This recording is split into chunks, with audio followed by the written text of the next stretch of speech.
ngayon gagawa tayo ng simpleng palitaw. Lalagyan natin ng syrup and then ng sago or tapioca.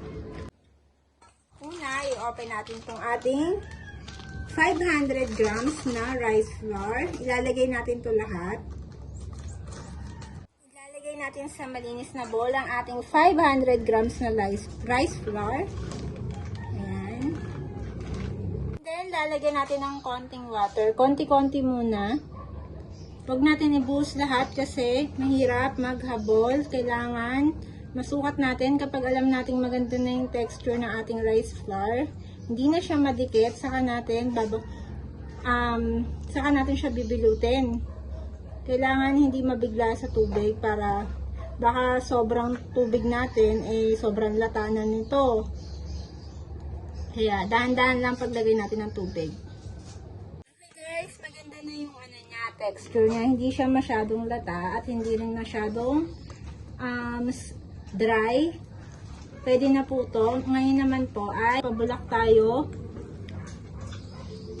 ng tubig sa ating kawali. After nun, saka natin ito bibilutin kapag bumubulak na yung tubig dun sa kawali. Kasi para pag hulma natin, diretso na kagad siya sa mainit na tubig.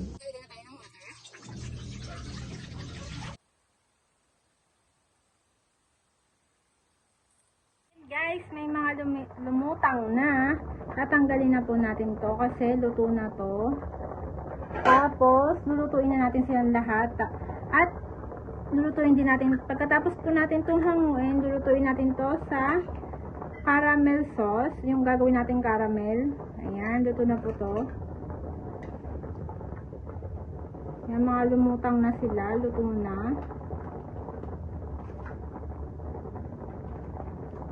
Lumutang na rin to.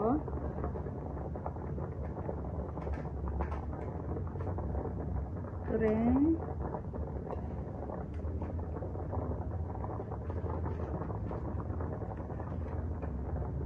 Napakapalang aking gawa. Pero maluluto pa to mamaya kasi lulutuin natin siya sa asukal. Pinabulakan lang natin dito para maluto siya ng todo. Ayan. Ayan po, naluto na natin lahat. Same pan lang po yung gagamitin natin para gagawa tayo ng ating sauce. Kasi para yung lasa ng ating malagkit andoon pa rin. Para maging sticky pa rin siya. Dadagdagan lang po natin ng water. Ayan. Dagdagan natin ng water. Para same lang po yung para yung sticky ng ating rice flour andyan pa rin po. And then, maglalagay tayo ng sugar. Brown sugar po yung ginamit ko. Ayan. Lalagay tayong sugar. Damihan po natin para masarap. And then, maglalagay naman po tayo ng vanilla. Ito po. Para mabango siya. Ayan. Maglalagay tayo. Konti lang. Huwag masyadong madami. And then, ayan. Ang bango na niya. Hahaluin po natin. Haluin lang natin.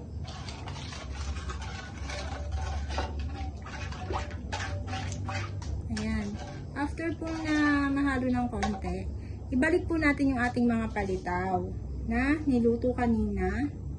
Ayan.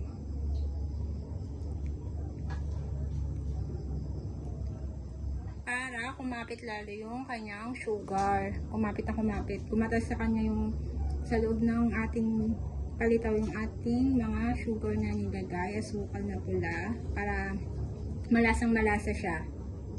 Ayan, lagay natin. Lagay po natin lahat. Ayan, ilagay ko na po lahat ang ating nagawang palitaw na niluto kanina, hinafcook.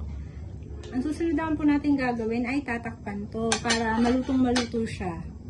Ayan, tatakpan na muna po natin para maluto siya ng todo. Habang hinihintay po natin to, magluluto naman tayo ng sago. Magluluto muna tayo ng ating sago na ilalagay sa ating palitaw with syrup. Tapos ito po, ayan. Hinugasan ko po to kaya sinala ko. Ayan. Wait po natin tong maluto at ita-transfer natin siya sa ating palitaw na may syrup. So guys, tuto na ang ating sago.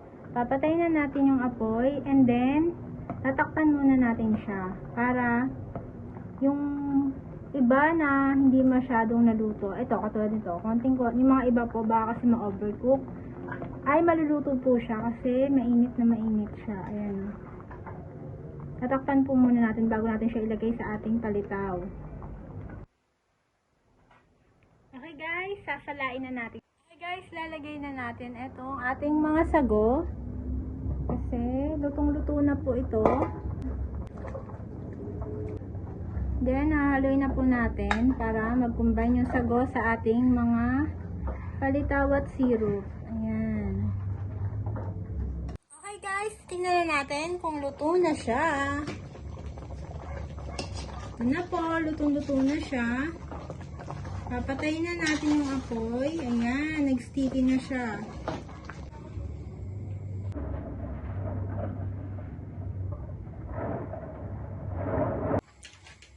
Titikman na po natin ang ating ginawang palitaw. Tatawagin na po natin sila. Mama, para tikman! Parents! Tikman na natin ang ginawang palitaw.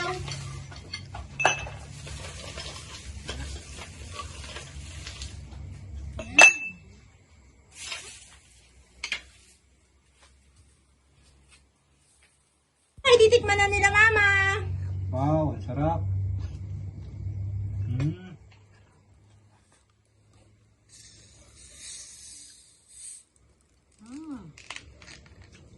Yan, sasamahan po natin ng drinks.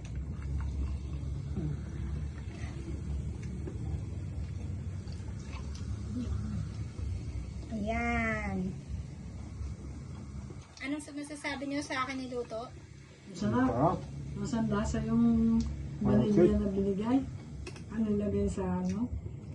Sa tapioca. Ha? Halos hindi ako makakula.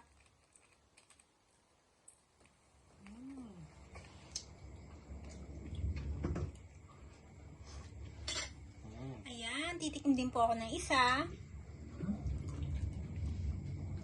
Maliit lang sa akin. Ayan. Ito po, ayan. Kain po tayo. Ang init.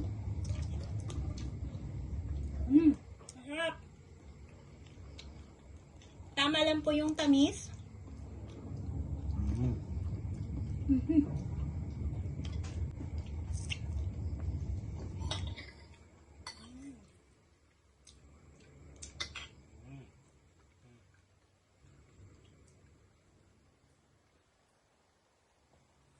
Huwag niyo po sila kalimutang i-subscribe sa kanilang mga channel. Yes. At huwag niyo rin po ako kalimutang i-subscribe. Watch. Right, at you watch. Kasi masasarap din po kanila nilulutong ulam. Thank you for watching! Bye-bye. Bye. See you next time.